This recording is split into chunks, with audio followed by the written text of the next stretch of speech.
Bona nit i benvinguts a Catalunya, la plataforma per la promoció internacional dels creadors catalans. Em dic Patricia Caicedo i aquesta nit estaré amb vostès en el viatge de descobriment dels creadors més innovadors que viuen a Catalunya. Aquest programa és possible gràcies al patrocini del Departament de Cultura de la Generalitat de Catalunya i del Servei de Diplomàcia Pública de Catalunya, Diplocat. També gràcies a la col·laboració del recinte modernista de Sant Pau, el preciós lloc on estem aquesta nit. Benvinguts a tots, persones, seguidors al món i aquí a la sala. Welcome to all our followers around the world. Thank you for following us, for being part of iCatalunya. I would like to remind you that you can hear a translation and there is a window in the streaming window of the website. There are two little windows, one for the mainstream, and on the right side of your screen you will find a small window in which it says translation. Tonight the program will be entirely in English, so la traducció serà per les persones que estan escoltant, que voleu escoltar el programa en català o en castellà. Si voleu escoltar el programa en català o en castellà, aquesta nit podeu utilitzar la finestra de traducció. Aquesta nit tenim un programa molt interessant i molt divers. Tenim tres convidats, com sempre, molt interessants, però no solament farem un viatge de descobriment per als creadors més innovadors de Catalunya, però també farem un viatge en el temps. Per què? Perquè començarem amb l'edat mitjana, continuarem amb el segle XXI, en recerca del cervell, i després tornarem al segle XVIII per aprendre com se parlava i qui parlava l'inglès a Catalunya. Començarem aquesta nit amb un convidat, un medievalista que ha nascut, un català que ha nascut a Alemanya i que ha estudiat filosofia i s'ha decantat per l'estudi. Una de les coses que ha estudiat és el nostre teòleg i pensador Ramon Llull. Benvingut, Alexander Fidora. Thank you very much, Patricia, for your generous introduction, and thank you for inviting me to iCatalunya. I'm pleased to be here. As Patricia said, in a certain way, I am a newcomer to Catalonia since I was born and grew up in Germany, received my academic training at the University of Frankfurt, where I also taught for some years before joining the Institució Catalana de Recerca i Estudis Avançats and the Autònoma, Universitat Autònoma de Barcelona. On the other hand, and also this Patricia mentioned, I could also be described rather than as a newcomer, as a homecomer, since my mother is from Catalonia, so that we always had strong family ties with Catalonia and the Catalan territories. Even though I have to confess that at home we didn't speak any Catalan, or not very much Catalan. Only in very precarious, very difficult moments when my brother or I behaved in a very nasty manner, then my mother would switch to her native tongue, to her real mother tongue, and would shout at us in Catalan. So the first contact with Catalan language was not a very positive one, as you can imagine, però he superat el trauma. Anyhow, whether old or new Catalan, my research and my research projects, as well as my life, are now based since 2006 in Catalonia.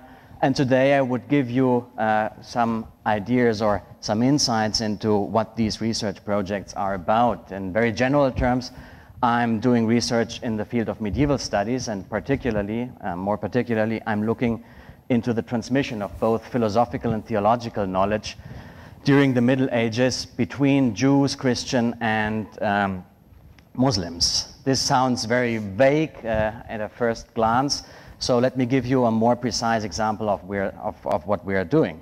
Since last year, since October of last year, we are doing research in a research project that is funded by the European Research Council on the Latin Talmud and its influence on Jewish-Christian polemic during the Middle Ages. The Latin Talmud, or the project itself, is about the discovery, one has to say, and the use of the Talmud, which is the biggest post-biblical Jewish corpus.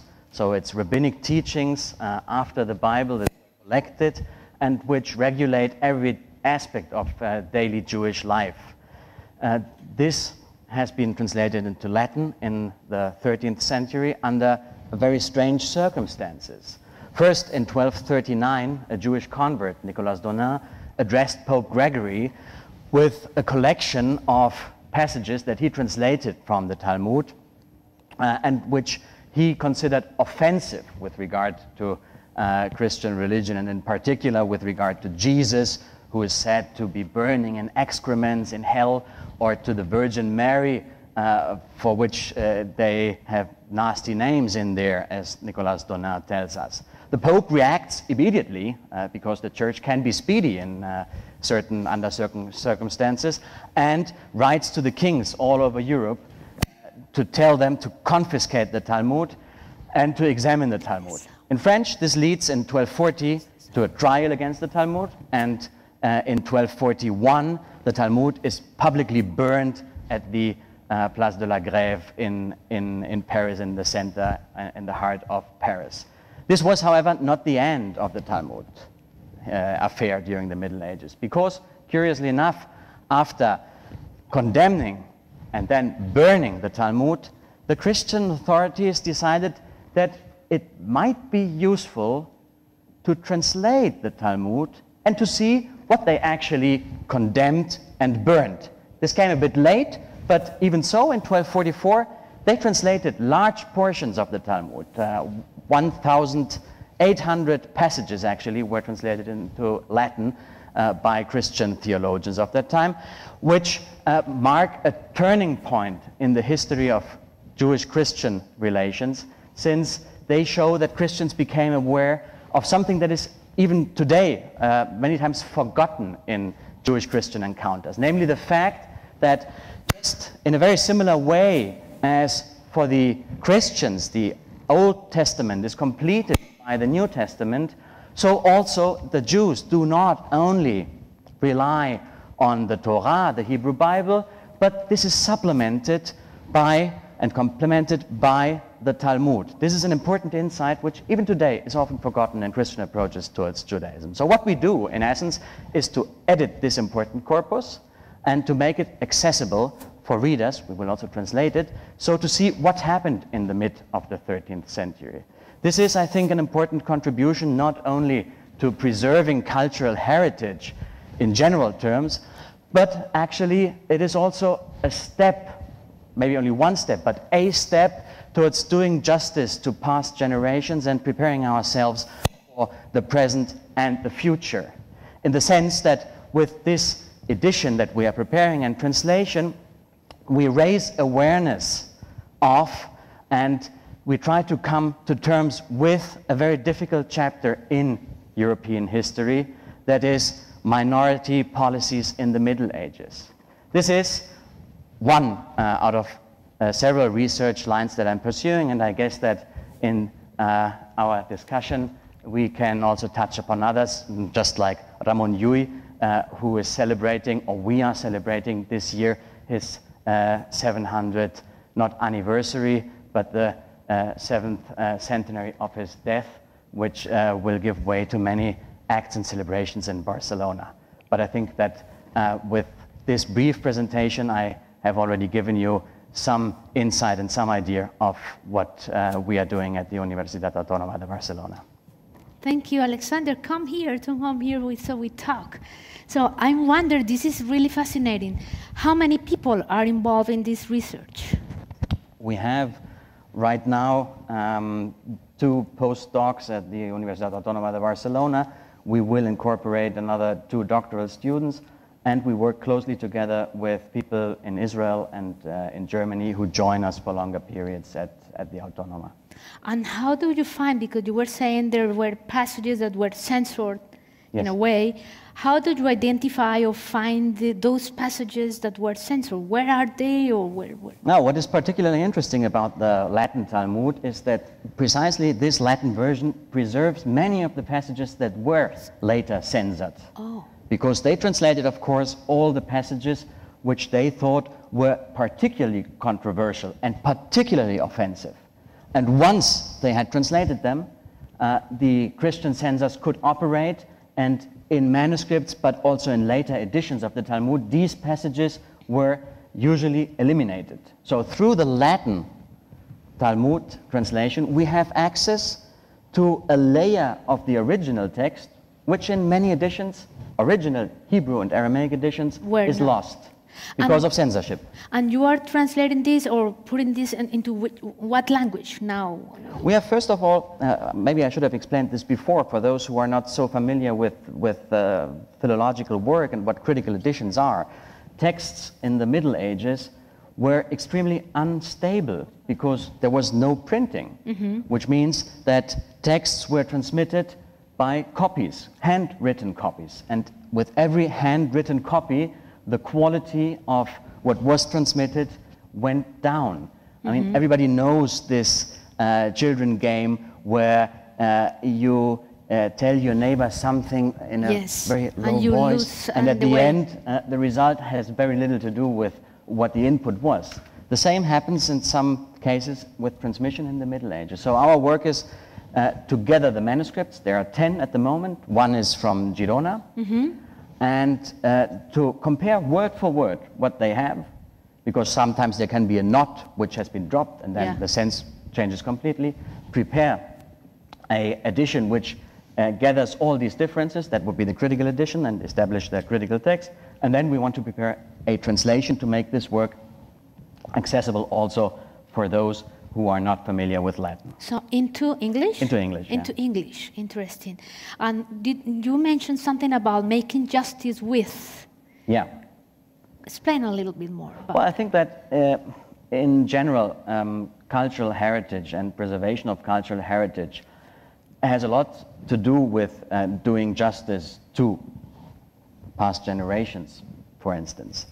But in this particular case, I think that it stands out to everybody that this is the case. We are not just preserving cultural heritage for the sake of this cultural heritage, but because this has been part of a very dark chapter of European history in the Middle Ages, but which still has lots of relevance to our daily lives, in the sense that minority policies are still an important issue. And if you look at the way that the Talmud trial went, you see that many things went wrong. I told you, they condemned it, they burned it, and then they started examining it. So it's a strange sequence of events. And when I was reading about you and when I found you, I was fascinated for what you do, because I thought it's very contemporary. I mean, it's very something that talks what you do, interreligious relationships, is something very contemporary. I mean, now that we are witnessing Islamophobia, with problems also against Jewish people, what do you think about it? It is. I mean, you have to find the right balance. Of course, you cannot make an easy transfer and say that all these problems were already there and still persist in the same way, and that we have to go back to medieval sources to solve these problems. This would be, I think everybody agrees, a much too easy solution. But there is certain patterns and there is certain problems which have not been solved since then. As I said before, in Christian, even nowadays, in Christian approaches from Rome and other official authorities, one of the problems that Jews feel is that their exegetical tradition, the way that they read the texts is not taken into consideration enough, because, for instance, the Talmud, which develops a lot of this exegesis, is not really taken into consideration by their interlocutors, because they do not acknowledge the status of this text as a semi-sacred text for the Jews. Mm-hmm. But very interesting. Now, having you here, we have to talk about Ramon Llull. Of course. Especially because it connects you with Catalunya and also with this interreligious thing. Something that fascinates me about Ramon Llull is the fact that he did a real effort to understand other religions, even his idea was to convert them, but he really tried to make a rational effort to develop a methodology also. Yeah, that's true. He is one of the few thinkers during the Middle Ages who not only wrote about mission and conversion, but who put it into practice, and who were willing to put their own lives into danger in order to stand up for their ideas. So he traveled to Africa, he traveled to Béjaïa, he traveled to Tunisia. And he learned the languages. He learned Arabic. The languages, of course. He learned the languages, also. and he told everybody that he wanted to have a dialogue which was purely rational. He insisted on that. Neither Bible, nor Talmud, nor Quran, purely rational, he said. We just take those concepts, which are in the end philosophical concepts that are common to all religions. For instance, goodness, greatness, eternity. And we speak about these concepts. And we do it in a rational manner, without any reference to revealed texts and traditions. And he said, if we discuss these concepts, I'm willing, if you can convince me that these concepts fit better into an Islamic account of the world, I'm willing to convert. So he claimed, whether he would have done is another question, but he claimed that rationality, and that's important, I think, also nowadays, rationality requires reciprocity. Mm-hmm. You cannot tell somebody you have to accept the best argument, but not be willing to revise your own view in the light of the best argument. And that's something that Llull insisted very much upon. Rationality means reciprocity. You have to put, it's not only the other's identity that is at stake, but it's also your identity, and you have to be willing to accept if you are persuaded by the other, even if it's in detriment of your own convictions. This is very important. It should be applied nowadays. This is an important insight. Important insight, but it's an insight which is very difficult, I think, to really carry out. It's easy as an ideology or as a conviction to be uttered at the beginning of religious dialogue, but then really to go into such a dialogue with this openness of saying, well, if they convince me, then I will change my essence. I will exchange my essence. Catalunya. No? Yes, but this is really very nice, because, he was also not only developing this rational approach, but also he made a very conscious effort to get to know others before he started this process. So he, as I was saying, he learned Arabic. He wrote in Arabic. He wrote in Latin. He wrote in Catalan, of course. Yeah, he was. This is also something which is rather unfrequent in medieval times and even nowadays, that you think of your public, you think of your audience, and he chose languages according to the public that he was targeting. And he wrote for different publics, not only for different religious publics, as you said, for which he would use Arabic on the one hand and Latin on the other. Hebrew he did not know, but he also wrote for children. And he wrote for women who by that time were in a desperately asymmetrical situation with regard to education. Women had no access to education in Latin. And so he wrote in Catalan for children, he wrote in Catalan for women, he wrote in Catalan also for a man audience, but he was very well aware of the fact that you have to get to your audience through language. To adjust to them in a way. Yeah. get to their level, because he was not writing in Latin or for the elites. Yeah, exactly. I have questions from people now. There's a question that says, where did your interest in studying the Talmud came from? Oh. Because I cannot say that I really had a material interest in the Talmud as such. I'm not a Talmudist, which is a field of expertise which requires lots of training. I'm interested in these phenomena of transmission of knowledge in the Middle Ages, and to see how texts and ideas travel from one religious but also linguistic community to another, and how these transmission, or how these texts then develop their own dynamics. And in the case of the Latin Talmud, one of the dynamics, or one of the consequences it has, is that it is actually the beginning of Christian Hebraism. That's the moment when Christians, for the first time, after many years or centuries, get again interested in Hebrew source texts, which also help them, and this is quite clear in Protestant theology until our days, which help them to redefine their own identity as Christians. And I have another question. How do you think technology can help you to preserve all this heritage? There's many projects, many ongoing projects, for instance, for digitizing manuscripts. You have to think that most of this medieval cultural heritage is preserved in manuscripts, which have been in libraries for centuries, but the quality of which, of course, does not get better, on the contrary.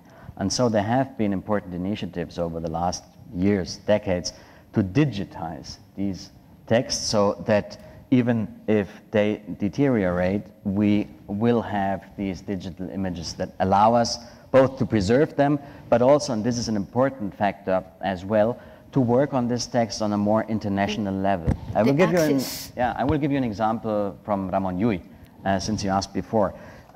At Freiburg, there is the Raimundus Lullus Institute of the University of Freiburg, where they prepare, or they enhance the edition of his Latin works. Years ago, you had to go there and work there with microfilms. Now they have digitized everything.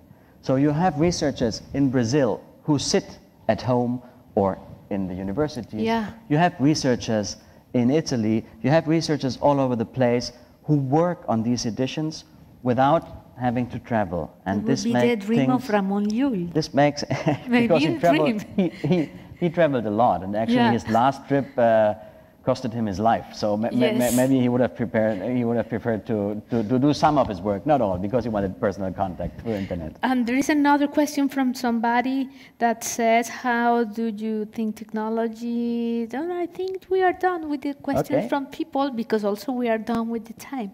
But it has been very interesting, and we could be talking longer, but we will continue at the end. Okay. Okay, thank you very much, Alexander.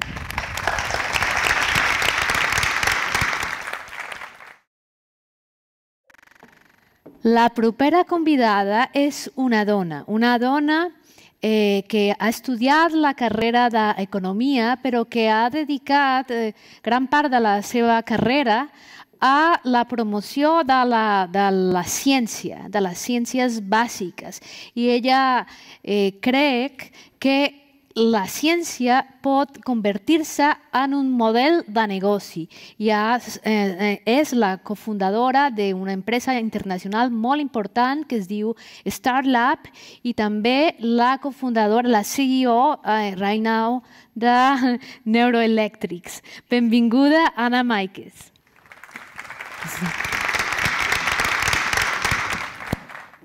Good afternoon. Thanks for the invitation, Patricia. It's an honor to be here. I am an entrepreneur, a very proud entrepreneur in Barcelona. And I'm often said that my team and I, we are entrepreneurs for the brain age. And I'm going to talk a bit about entrepreneurship and a lot about the brain as well. So sometimes people ask me, what is it to be an entrepreneur? And I usually said it requires not to be a VIP, but to be a VEP. You have to have vision, so you have to have a dream. You have to execute it very well. And then you have to have passion. So you have to believe in what you do.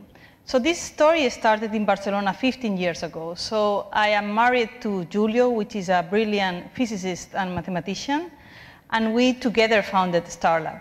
So we had the vision that there were a lot of problems in society, and we are impassioned with science. So we did research, and we asked, can we make a company that can go all the way from research to the market to solve problems? And the conclusion, it has taken us 15 years. So I think it's very difficult to go from research to the market, but I can say now that we are very happy. We started in the Observatory Fabra. It's one of the most historic places in Barcelona. And I often say that in the US they start in garage, so we start in historic buildings, as we are today here. So that's an advantage of being here. So we started doing this research in neuroscience, so we wanted to really understand what's going on in the brain and in space. So to make the story short, we have learned a lot about the brain. So now that you're hopefully listening to me, the ones in the internet, I cannot see your brains, but your brain is sending electrical currents. So we have developed a technology that it's able to monitor and stimulate your brain. So I'm going to put it on, so that we can talk a bit more about the features. So this is a wireless brain monitoring and brain stimulation device. So I can put it on right now. It's connected to the cloud, and it does two things. So it can monitor my brain signals in real time, for example, for the diagnostic of epilepsy, sleep disorders, maybe in the future neurodegenerative diseases as an early biomarker. But it can do another thing, which I think is really beautiful. It can inject currents into my brain. So by injecting small currents into the brain, I cannot even feel them. I can either excite or inhibit neuron activity, which means I can help patients recover from a stroke by exciting the motor area of the brain. I can help patients with depression. And in the future, our dream is, can we send a kid home, for example, with epilepsy, and be able to monitor a seizure and then prevent it from happening. So this is all technology made in Barcelona. So I am very proud of the scientists we have, and there are examples here in the room of the science we do in Barcelona, and I would say in Catalonia. I think that what we are missing is a bit that we can, and that business sense, that this can have a bigger of an impact. We need the transition from science to the business. So we created Neuroelectrics as a spin-off company of Starlab to really give that commercial push. So now Neuroelectrics is selling these devices. This is a medical device by the European Union. And we already sold in more than 35 countries. We have an office in Boston. And this is being used in some of the best hospitals and research centers in the world. So I am happy because I am starting to see that the vision we had 15 years ago in the Observatory Fabra, that we could do science, and this vision and take it to the market, it's beginning to happen. I will have to say that some of the lessons learned is that science is beautiful, but things take a lot of time. So to make breakthrough, to make technology, it takes a lot of time. But I think that if you really have a dream and you're perseverant and you go for it, at the end, you can really go to bed and think, well, I think I made something that didn't exist before that is actually helping people. So I hope that in the discussion, we can go a little bit more in depth on what it's to be from Barcelona working in this, for us, brain age. Thank you, Anna. So would you like to come Yes. here? So we are missing a cup of tea in It's here. okay. It would be very nice.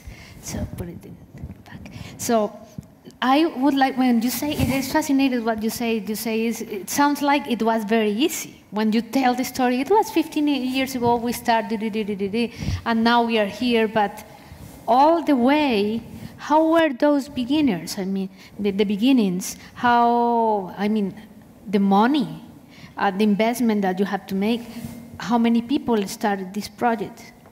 So, the beginning, on one side, was very hard, but on the other, it's very romantic.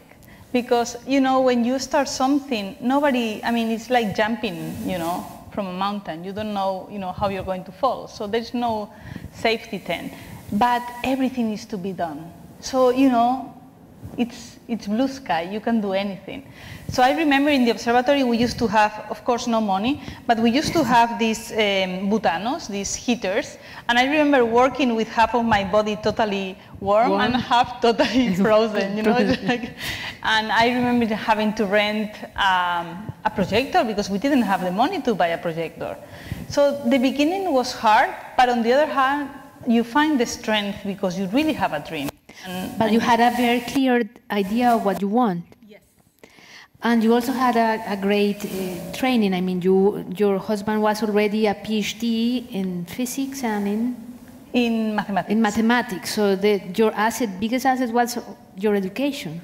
Yes, but our education, but I think that was the strength of the team. We started like 5 people, but Julio is a scientist and I am.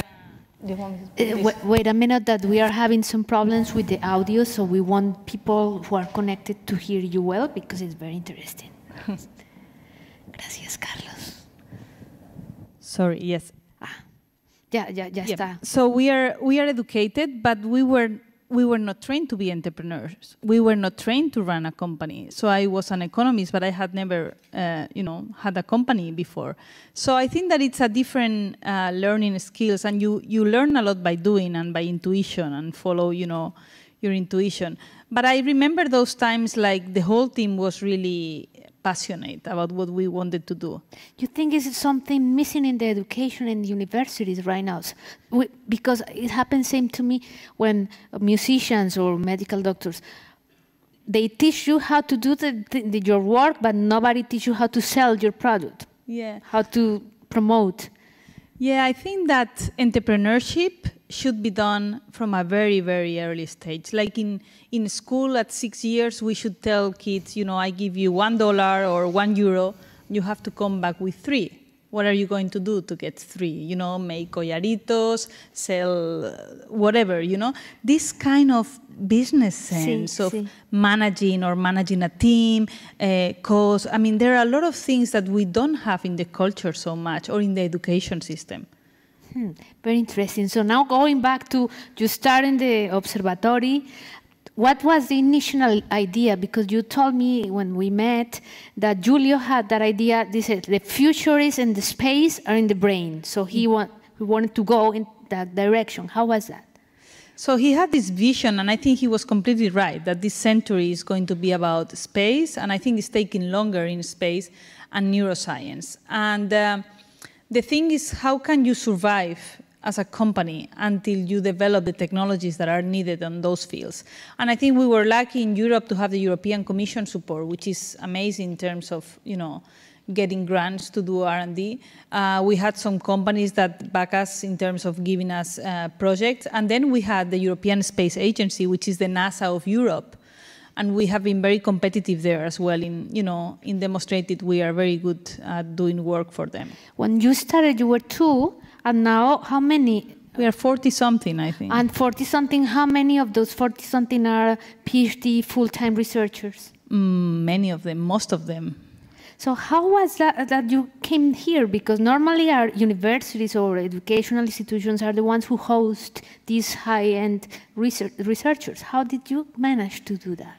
Well, I think that the beauty of StarLab and Neuroelectrics is, but specifically of StarLab, is a very scientific company, but it has a business culture. And these are 2 cultures which are very difficult to manage together because they come from very different ends. But I think that having Julio and myself in the company created the culture very naturally. So what I can bring to the table is that I'm not a scientist, but I am very aware of what's going on in the real world. So I bridge between the needs in hospitals and the science. So I think scientists have become more business people or customer-oriented in our company, and us, the commercial people, have become more scientists in the sense that we understand that things take time and you cannot sell something that is going to. So I think that the beauty, and I always recommend entrepreneurs to mix teams. So if you put together a musician, a doctor and an architect, something pretty is going to come out because you're coming from such a different ends. And that's what happened a bit in our company. This is beautiful because we are in the edge of interdisciplinarity. But when now talking about your cat or hat, or I don't know how you call it, I mean, it's interesting to see all the applications that you are finding. I mean, not only in medicine or for illnesses, but also in other areas like marketing. How is that? How did you arrive to? Well, I think that it's an explosion of neuroscience and neurotechnology. I can see people using this for medical reasons, which is the main motivation after our company, but I can see people doing cognitive enhancement. Can we increase our memory? Mm-hmm. Can we prevent cognitive decline? Can we do better neuromarketing, neurofinancing? A lot of the things, I think they are not very well sustained in terms of science. And there is not scientific evidence, but it's more of a marketing thing. But there is really a lot of, we know very little about the brain, so it is normal that it's exploding because people are trying to understand what's going on the brain. And to be honest, we don't know. So there is a lot of research still to be done. This is also exciting because it's like everything is to be done. Yes. In a way, it's an open ground to discover. I was thinking right now, it came to my mind, in a Mozart opera. He talks about the mesmerica, it was something in the 18th century that were trying to put currents into the brain also. So this thing of putting electricity into the brain had been coming since 18th century, probably 19, in different ways. No, even before. Even before. In the Romans, there is a very nice drawing in the Roman times where this emperor had a tremendous pain. And they used to bring a ray fish from the sea and place it over his head. And that is documented in books. Oh. So they were already using electricity in the Roman times for pain management. Very interesting. With a fish, but... And now, probably at the end of the 20th century, we will have an idea of exactly what it does and in which areas of brain, because now we, as I was looking at your company's site, we know that certain areas of the brain are stimulated, but we don't know what those areas do or how they affect certain behaviors or illnesses. Yeah, I mean, we know, for example, that if you suffer from a stroke, we have to stimulate the motor cortex because you have a motor problem, right? But we don't know still in many pathologies what areas of the brain is better to stimulate. So for some pathologies, epilepsy is a very focal kind of neurological disease. Some of them are very well studied, but Alzheimer, the entire brain. Dementia, Parkinson's is in a deep area of the brain, but maybe through the outside we can get to deeper structures if we are a bit creative on how we deliver electricity. Can you find pathways from outside to make you go deep in the brain? We don't know. Wow. And it's a challenge, especially because it's all these computational connections that are also changing every minute. Yeah, that's the beauty. I think that electroencephalography or the technologies we are working on, they are changing now because of the computational capacities we didn't have 30 years ago, and also because of the Bluetooth, the cloud. All this is allowing massive recording of medical data as well. Now that you say Bluetooth, I saw on one of the videos in your site this experiment they did for the communication of the brain to brain. Brain to brain. Talk about that. That is so cool. Yeah, Julia is talking on Saturday on a TED Talk, talking about brain to brain. So we managed to publish for the first time two brains communicating to each other without any sensory information. And one was in one country and the other France and India. And India, my goodness. So the person in India had one of these devices that was collecting his brain signals, right? So he was thinking in a particular way. For example, if I think I move my feet, the brain makes a signal like this. and that means one. We code it as a one. Binary thing. Yes. The person in France was receiving stimulation on the cerebral cortex. So depending on the stimulation, he was seeing lights or not, phosphens, so kind of twinkling lights, because your cerebral cortex is stimulated. So we coded this, and the guy in India was able to transmit by 1 and 0s, hola and ciao, in a particular coding mode, to the person in France. So he was understanding that he was saying hola and ciao only with these brain signals. This is really amazing, because it's also the dream of, since probably mankind, brain-to-brain communication or understanding, or this is amazing. Sounds like science fiction. Yeah, but I haven't. I mean, people, when they think brain-to-brain, they think, I want to read what you're thinking, right? But what I describe is not the same, right? I control a signal, and then you're receiving a message. The exact message that I want you to receive. So it's not reading minds, which I think is what you would like to do. Yes. Well, this is so exciting. And last questions, how to... So from somebody here, it says, how to innovate in this changing and challenging context of science and technology? Wow. Well, I think the execution is very important. And oftentimes people, they think that ideas are good enough, and then you have to deliver. So at the end, it's up to developing great products, great services, great technology. Whatever you do has to be really good. And then you have to be able to push it and sell it to wherever the community is, convince the key opinion leaders.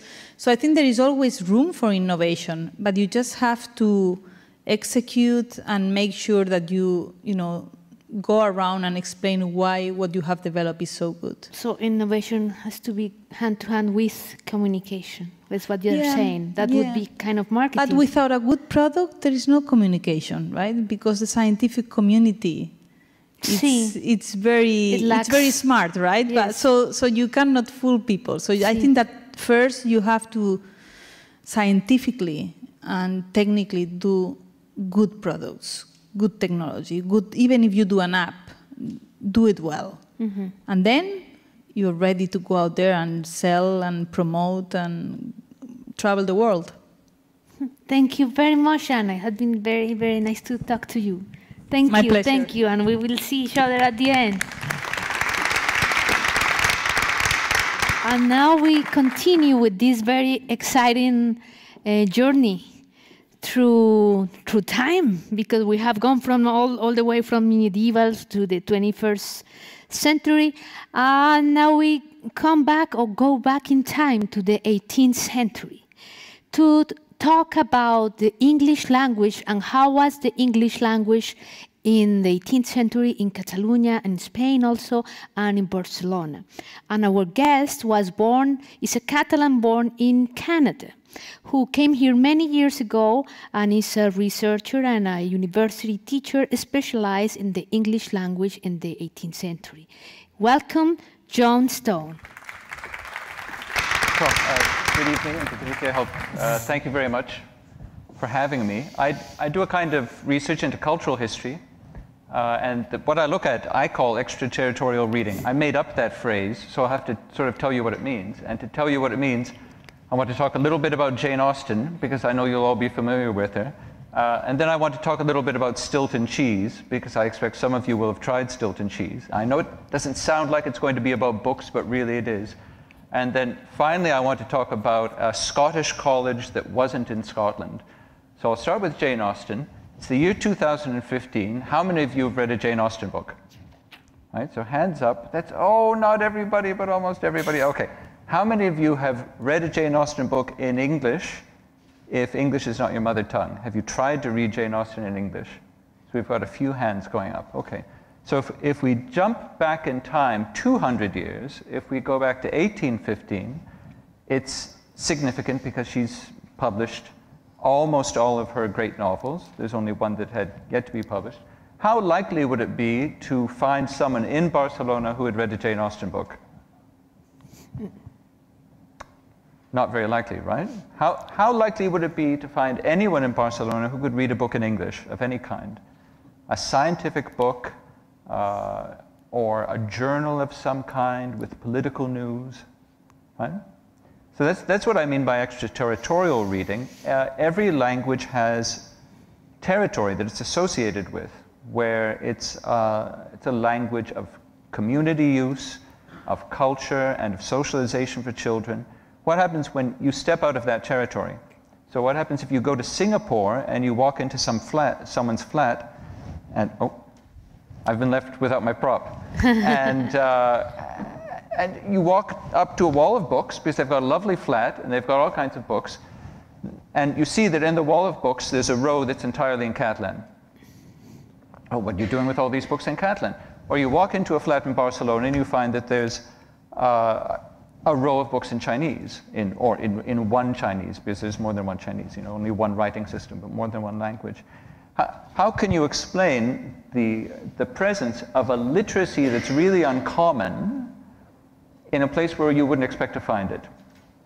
Now, it's not that far-fetched to say that reading in English in Barcelona or in Spain 200 years ago, 250 years ago, is something like reading Catalan in Singapore today. And I'm sure there are Catalans in Singapore, and I'm sure they have some Catalan books. So their friends walk in and see the Catalan books, can pull them off the shelf, but how many people can read them, right? Mm-hmm. How extraordinary was it? Who were the readers? What did it mean for the readers? And also, what did it mean for the state? Right? There was more than one kind of reader of English in a city like Barcelona 200 years ago. Right? One kind of reader would be someone who brought the language with them. So there's a small community of Anglophones in the city then. There was a somewhat larger community of Francophones in the city. Right? French was the lingua franca, had been all the way through the 18th century. So educated people, cosmopolitan people, accidental cosmopolitans even, like me. You know, I didn't expect to be speaking Catalan and Spanish as an adult. Those people will be expected to know French. They won't be expected to know English. So if they pick up English, why are they going to pick it up? Well, there was a Catalan surgeon by the name of Gimbernat, and he went to England to do some of his training, and he did some training with an anatomist named John Hunter. We all have a bit of anatomy inside of us that's named after Gimbernat. And Gimbernat learned English and subscribed to journals that were coming from Edinburgh, because Edinburgh was the center, the capital of medical education in English. He was doing that for professional purposes. So you find in major cities, especially in coastal cities, you find little pools of people who, either through trade or often through science, have this early knowledge of English. Right? People who have brought the language with them, who do they tend to be? They can be Irish exiles all the way through the 18th century, because Ireland is a Catholic country under a sort of apartheid regime, where if you're Catholic and you come from an elite background, it's not a good place to be, you might want to leave. And so where do you go? Well, you go to Catholic countries that will accept you, give you sort of rubber stamp and say, okay, walk into our state administration, walk into the military, we'll give you good jobs, all you have to do is change your name around a little bit so that we can pronounce it. I can't give you anecdotes, but marvelous things happen to people with names like McConaughey and Walsh, as those names are Hispanicized. I should be able to remember Walsh. It might come back to me later. Right? I study, in particular, a group of Scottish merchants. It's a network. It's based in Barcelona. It spreads all over Spain. They come here originally to trade in wine. They later trade in fruit. Later they trade in finance, if you can say that. The man who was at the center of this network, his name was Harris. He was an international banker. He had 3 headquarters. One was London, one was Paris, one was Barcelona. He came here and he trained first in Amsterdam, then he came here, lived here for 10 years. He invented the traveler's check, which anyone over 40 will remember. Those of you who are younger than 40, you might not remember traveler's checks. Right? It's before we had electronic money, and people used traveler's checks for 200 years. You could almost say that's a Catalan invention. Right? The third group that I'm interested in is censors. Right? That's to say, the state intervenes and comes along and says, you can't read this book. But what happens if the book is in a language that the state apparatus or the ecclesiastical censors are not familiar with? And would they have been familiar with English? So if the books come in, and how do they come in? They're often coming in diplomatic coaches, and they're underneath Stilton cheese. So you go to the diplomats, you go to the ambassador and say, I want this book, I want that book from London. The ambassador, as a favor, will bring it for you, right? So come here and we continue talking here. Yes, yeah? wow, Okay. way back. Okay. So yes, I want my tea Yeah? here with you. Okay. So John, it fascinates me about this. What you are saying is that you are just showing us a window to this world of how was Barcelona and Catalunya at that time, and other cities. So, frankly, how was I didn't get to my Scottish college that wasn't in Spain. But well, no, but we will go there. Yeah. So, tell me, why these English speakers came to Catalonia? They came here to make money. To make money. So most of them. Okay, if they were Scottish, they came here to make money because they were merchants and they were working in finance. So this was a place to make money. One of the founders of Barcelona's first modern bank in the 1770s was Scottish. One was French. And they were here because they could trade with the Americas. They were here because they were working trade networks that took them from the Mediterranean to the British Isles and then to the Americas, where the part of the Americas controlled by Great Britain or by Spain. And as the needs of the population changed, they were importing different things, exporting different things. What kind of things? Right? Well, if there was a bad harvest here, they'd be importing wheat from what's now the United States. They were regularly exporting wine, and it was taken either to the Isle of Man, which is between Great Britain and Ireland, or to the Channel Islands, where it would be re-exported in small boats. So essentially, they all begin as smugglers. Mm-hmm. The trade is somewhat illicit. But what's interesting is that the books follow them. In their correspondence, you have people back in Edinburgh saying, okay, do you need any books? Are you bored? You need something to read? And the people I study in the community here in Barcelona will say, well, all the foreigners here share their books. We've got enough books in English and French, and no one seems to bother us. So you said at the time there was also a censorship for what you can read, which books can enter the kind of... There's state censorship for publication, so if you want to publish something in Spanish or in Catalan, which was far more unusual, you have to go to the state and ask for a license, right? When you bring books into the country, you're supposed to show them to an ecclesiastical control, so that's a church control, that's going to decide whether the book is admitted or not. If the book is in French, if the book is in Italian, then the censors will be able to read those languages, and they'll be able to recognize names and say, no, you can't have this. But if the books are in English, 9 times out of 10, either the censor just says, sorry, I don't understand that, or there's a little bit of confusion, and then you provide a little bribe. It's easy enough to document that. And the books come in. Or you send them by ship, and you smuggle them off the ship. People of that period wore what were called great coats, which had lots of pockets on the inside. Small books, you just pop them into the pockets. Right? In the last case that I've been studying, I found a Scottish college that was re-established in a small Castilian city around 1770. And for about a 40-year period, they built up a library that would have been at home in a country house in Scotland. They were getting periodicals. They had over 100 volumes of poetry. They had very little fiction, which is quite sad, but they must have had between 300 or 400 books in English with a strong Scottish emphasis. So it wasn't just a library in English. It was a library in English to represent Scottish intellectual life in the middle of the Scottish Enlightenment. You know, all the big thinkers thinking in the English language in the second half of the 18th century, they're almost all Scottish, right? And in the sciences as well. And I know that by the year 1790, they had people in that city coming to them to learn English. Wow. And where exactly was that family? Where were there? No, this Scottish college is not a family thing. It's a church thing. It's a church thing. That's the strange thing. The church gives a community of Scottish priests and students a former Jesuit college in Valladolid in Castile, And they say, okay, you're supposed to train priests who are going to go back to Scotland, which is full of Calvinists, and convert everyone back to Catholicism. And they expect this community of Scots to be unplugged from Scottish intellectual life. But exactly the opposite is true. They're getting and they're reading everything.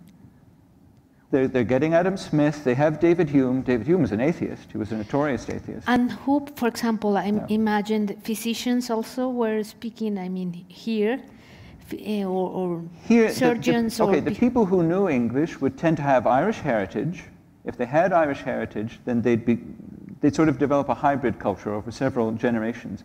They would keep their English, but they would become Spanish subjects, and very often they would apply to the crown to be recognized as hidalgos, because once they were hidalgos, they could go into state administration, colonial administration, go into the military, etc. Right?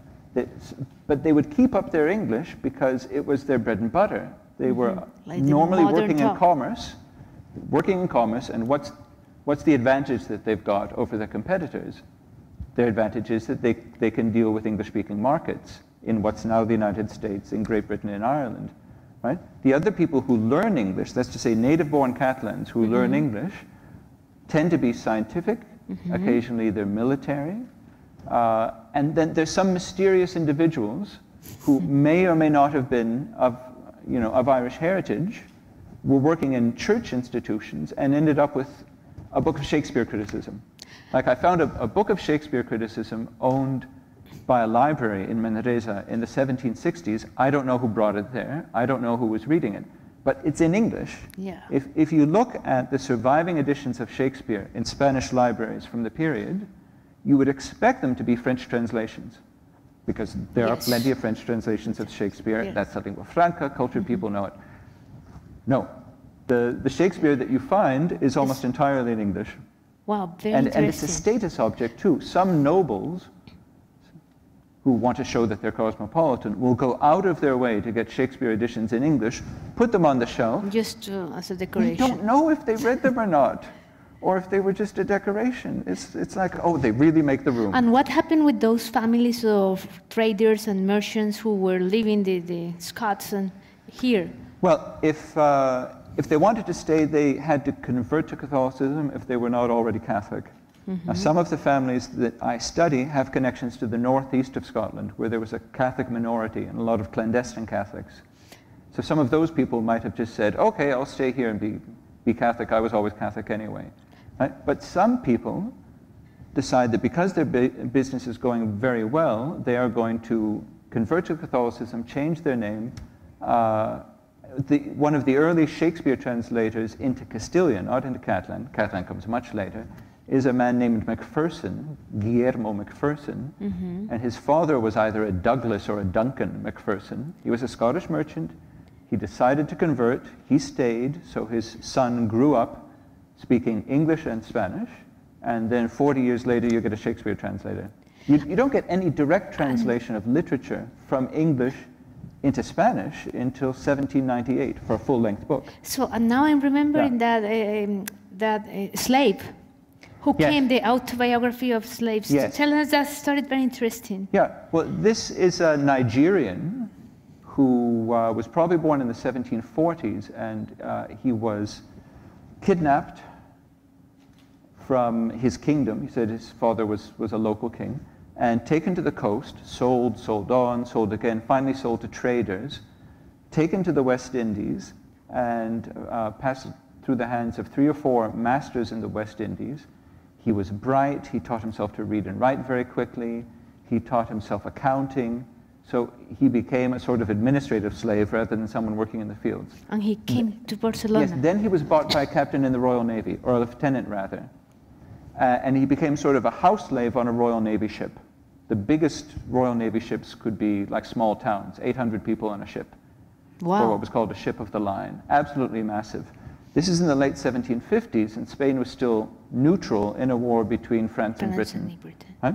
So they had been in the part of Canada where my parents are from, at the siege of an important fortress, and then 8 months later, the same ship, the same people, including the slave, Ulada Equiano is his name, they come into Barcelona, And he has a wonderful time, and he says that the people here are very nice. And how we know that he said that? It's in his autobiography. Oh, he wrote an autobiography. He wrote an autobiography, which is it's a polemic about slavery, and it's part of a movement in the 1790s to have slavery abolished. And the slave trade was abolished in 1807. So people had been working towards that for about 20, 30 years, really. And he was, you know, part of a group of political activists. Like Obama was a professional political activist before he went into electoral politics. This man, who had been a slave, became a professional lecturer. He went around to different towns in Great Britain and Ireland, giving talks on slavery to help persuade people. And the book that he used to convince people was his autobiography, and it talks about his visit to Barcelona as an early teen. Wow, this is really amazing. And now I'm thinking, how did we go from there, that the English being like a language that was secondary or tertiary, completely marginal, until now? So when Catalans or people in Catalonia start to actively studying or having present language as an important language? Well, this is anecdotal for me. If I look at the history of translation, there are people translating from English into Catalan in a big way by the 1920s, and there's a small urban population for whom English is the second foreign language. These are consistently people who learn French and then they move on to English, or other people will learn French and then move on to German. But it's a tiny, tiny, tiny group. The shift in the Catalan education system really comes in the 1980s. Until then... It's very, very recent. Very recently. Until then, you went to secondary school and it was expected that you would study French. And beginning at the end of the 1980s, early 1990s, the shift had gone over to English. English was the predominant foreign language in Catalan education. So it's very new. It's in the lifetime of almost everyone I know. Yes, it's very new. Oh, that's very interesting, and I think we can continue talking about language and the use of language with our previous guests. What do you think? Sure. Thank you very much for your participation, and now we invite Alexander and Anna. So one of the leitmotif in this whole conversation have been, I think, language or communication.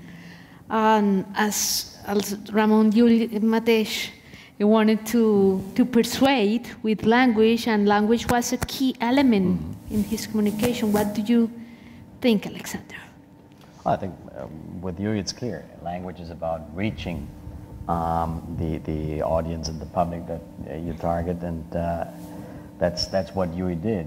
I mean, what I was thinking when listening to you in particular right now, it's kind of a bit different case, but what I have always observed on the Catalan publishing scene is a considerable lack of bilingual editions. Speaking about translations and use of language, if I think of other countries and their publishing traditions and academic traditions, you would have all these important series, be they philosophical or whatsoever, where you can read Locke and Hume in a bilingual translation or edition, or you can read Descartes and Leibniz in French and German at the same time. And I think that this is, speaking about more current developments, that this may be a problem, that languages are getting lost. We're focusing very much on 2, maybe 3 languages, Catalan, English, Spanish, but in some way, at least a passive command of other languages is not really fostered, I think. And I think it's very interesting that your website and your research and your work environment is in English mainly. We are actually doing this program in English. We're in Catalunya. So this is like the lingua franca of the 18th century, like French. Oh, entirely. Yeah, it's curious, but I've been told that ambitious students in Spanish studies in my own university are told that they need a good reading knowledge of English. Even though they're studying Spanish literature, enough of the criticism of what they're reading is published in English that without that reading knowledge, their expertise is incomplete. ¿Qué piensas, Ana? Yeah, I think I actually always say that in Catalonia we are missing a more English and technology culture. And I often say that we shouldn't, in the Spanish and Catalan television, change any original film. Sí.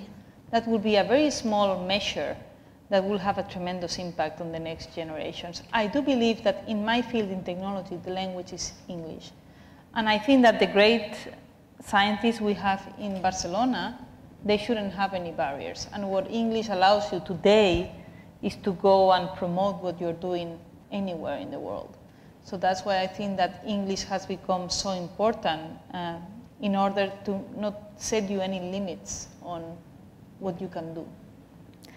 At the same time, I'm thinking in Ramon Llull, in the effort he did to learn the Arabic or to just, because you only can enter into another culture, just the key is language to understand all the mentality, the culture. Well, I mean, as I think I already did, I would rather advocate different language options at the same time. Maybe in business and maybe in science, English seems to be the highway to success. In the humanities, I'm much more reluctant. Why should I write on a Catalan medieval poem in English?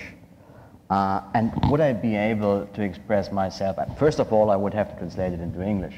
And then I would have to comment on that text, which I translated into English, putting into brackets the original words, which makes little sense. And also, I think there is the kind of danger that we, particularly those of us who are not native English speakers, that we think that with that kind of English that we use in academia, we are actually speaking English. I think there is a European administrative and science English, which is by no means, I would say, the fully developed language that English stands for. But I mean, I'm not a native speaker, so I have to leave that judgment to you.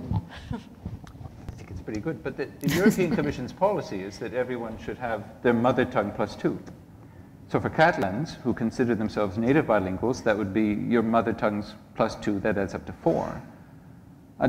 Unfortunately, the opportunities for children and for teens to pursue that and to start studying yet another foreign language are rather limited.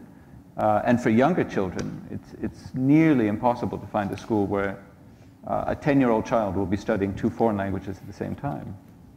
Also for brain plasticity. Yeah. I was thinking, is if you start from very early age to learn different languages, it creates more connections and things. Yeah, but I agree with him that languages are not very well spoken today in general. For example, when you hear a Catalan speaking well Catalan, you really say like, wow, how well he speaks. Or when you see an English, cultivated person speaking English. You really acknowledge. So that brings you to the point that there is not so much people speaking properly. Even in the native speakers. No, I'm talking about native. Yeah, because average language is many times is very poor, the use of the language. So people should read more poetry, people should read more books, more. I think that it's a matter of, even in your own language, cultivating yourself to speak properly. It's the decline of something called print culture. And print culture is when the written word becomes the primary means and artifact of cultural transmission. So more than orality, more than people learning stories from their grandparents, from their neighbors who tell them the stories, you listen to the stories. Starting around the middle of the 18th century, in many cultures, in Germany and England, the book and the printed word became the primary artifact. Now the cultural history of that experience here is shorter, and for the Catalan language it's very short, because when does Catalan become a language of the press and of a thriving publishing scene? Between 1890 and 1936, and then that whole development is truncated. Right? It's often said that Catalan doesn't have an 18th century, so I'm an 18th century specialist, and I can go back and read Spanish prose works from the 18th century, which Cadalso, which I thoroughly enjoy. But in Catalan, I have to sort of root around to find anything that was written at that time. Typically, it's manuscript material that was edited much later on. That print culture continues until when we were young, and then electronic culture comes and starts to push it out, right? So young people today, whether or not they're native speakers, will have far less of a focus on the printed word than we did classically. And from what I've heard, it does things to the brain. The obsessive focus on print does things to the way you think, but also does things to cognition. It orders things more. You know, a book is an ordered artifact when it develops a table of contents at the front and an index at the back. It's a system for finding things, right? And it's black and white. What did McLuhan call it? He called it a cool medium, I think, right? But I think probably now we will be developing a new connections, and there are new ways, probably more where the predominance of images, colors, videos, audios. So it's different, not better, not worse, but it's a loss. It's a loss. The richness of the richness of the. Rich speech comes from a lot of reading or from rhetorical training. Yeah. We don't give those to children anymore. Yeah. It's a danger. I think it's a loss when you listen to someone that speaks well. You think, wow, that is a loss that nobody speaks anymore like that. We need to read more. And what you say, poetry. Poetry is. You know. See, this is true. We could be speaking here for a very long time, I think, because there are many, many connections in here. But I think our time is about to expire. I'm very, very grateful for your presence here, for you are inspiring people, and I'm sure people who are on the other side of the, people who are here, and people who are on the other side of the internet, in different countries, they are inspired by what you say. Moltes gràcies per la vostra participació d'aquesta nit. Us esperem el pròxim 21 de juliol, el tercer dimarts de cada mes a Catalunya. Moltes gràcies per la vostra presència, per la vostra participació i fins aviat des de Barcelona. Adeu.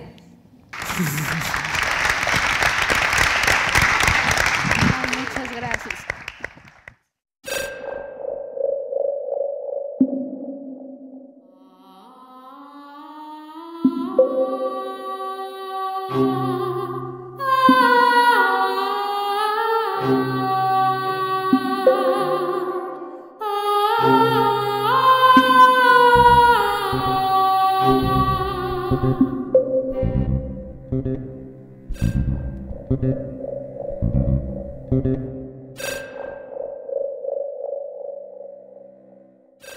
Into Latin in the 13th century under very strange circumstances.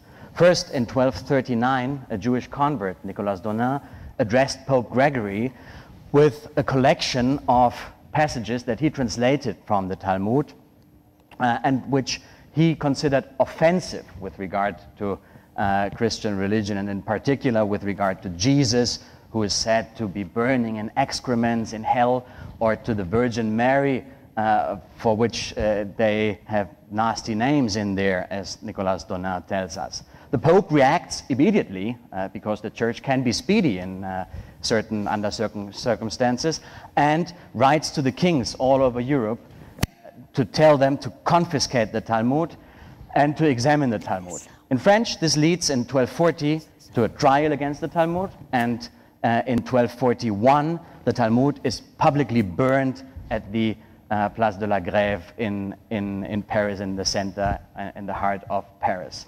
This was, however, not the end of the Talmud affair during the Middle Ages, because, curiously enough, after condemning and then burning the Talmud, the Christian authorities decided that it might be useful to translate the Talmud and to see what they actually condemned and burned. This came a bit late, but even so, in 1244, they translated large portions of the Talmud. 1,800 passages actually were translated into Latin, by Christian theologians of that time, which mark a turning point in the history of Jewish-Christian relations, since they show that Christians became aware of something that is even today many times forgotten in Jewish-Christian encounters, namely the fact that just in a very similar way as for the Christians, the Old Testament is completed by the New Testament, so also the Jews do not only rely on the Torah, the Hebrew Bible, but this is supplemented by and complemented by the Talmud. This is an important insight which even today is often forgotten in Christian approaches towards Judaism. So what we do, in essence, is to edit this important corpus and to make it accessible for readers. We will also translate it, so to see what happened in the mid of the 13th century. This is, I think, an important contribution not only to preserving cultural heritage in general terms, but actually it is also a step, maybe only one step, but a step towards doing justice to past generations and preparing ourselves for the present and the future. In the sense that with this edition that we are preparing and translation, we raise awareness of and we try to come to terms with a very difficult chapter in European history, that is minority policies in the Middle Ages. This is one out of several research lines that I'm pursuing, and I guess that in our discussion we can also touch upon others, just like Ramon Llull, who is celebrating, or we are celebrating this year, his 700th, not anniversary, but the 7th centenary of his death, which will give way to many acts and celebrations in Barcelona. But I think that with this brief presentation, I have already given you some insight and some idea of what we are doing at the Universitat Autònoma de Barcelona. Thank you, Alexander. Come here so we talk. So I wonder, this is really fascinating. How many people are involved in this research? We have right now two.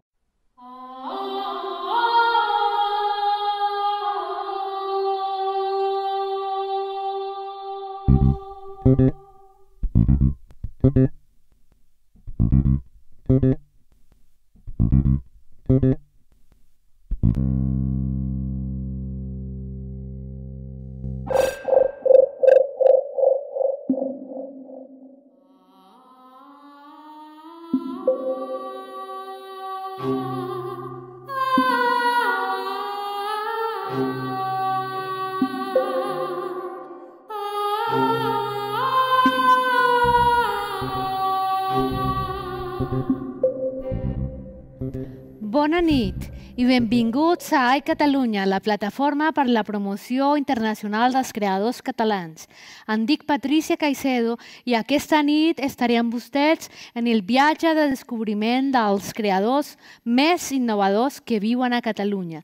Aquest programa és possible gràcies al patrocini del Departament de Cultura de la Generalitat de Catalunya i del Servei de Diplomàcia Pública de Catalunya, Diplocat.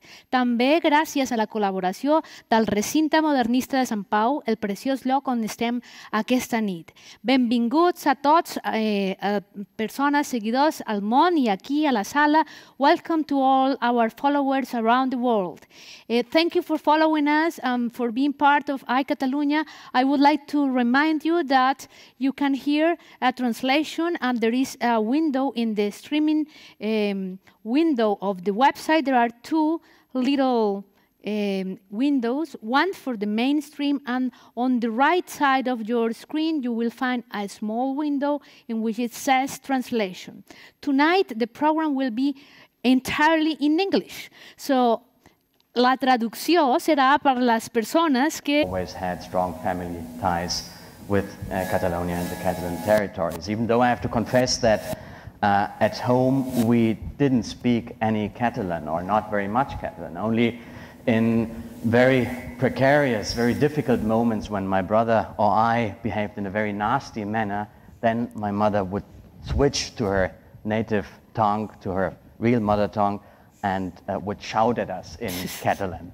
So the first contact with Catalan language was not a very positive one, as you can imagine. però he superat el trauma.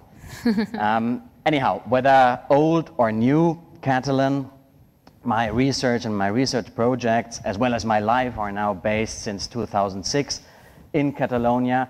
And today I would give you some ideas or some insights into what these research projects are about. In very general terms, I'm doing research in the field of medieval studies, and particularly, more particularly, I'm looking into the transmission of both philosophical and theological knowledge during the Middle Ages between Jews, Christian, and Muslims. This sounds very vague at a first glance, so let me give you a more precise example of what we are doing.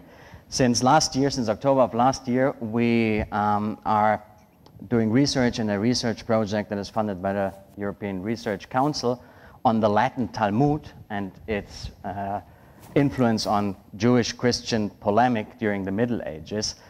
The Latin Talmud, or the project itself, is about the discovery, one has to say, and the use of the Talmud, which is the biggest post-biblical Jewish corpus. So it's rabbinic teachings after the Bible that are collected and which regulate every aspect of daily Jewish life.